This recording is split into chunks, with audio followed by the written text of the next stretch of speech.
கல்லெல்லாம் மாணிக்க கல்லாகுமா, கலையெல்லாம் கண்கள் சொல்லும் கலையாகுமா, சொல்லெல்லாம் தூய தமிழ் சொல்லாகுமா, சுவையெல்லாம் இதழ் சிந்தும் சுவையாகுமா.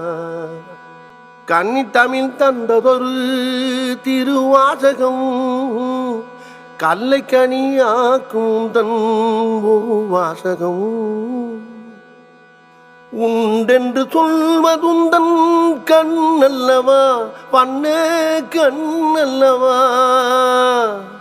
இல்லை என்று சொல்வதுந்தன் இடையல்லவா, மின்னல் இடையல்லவா. ஆஹா ஆஹா.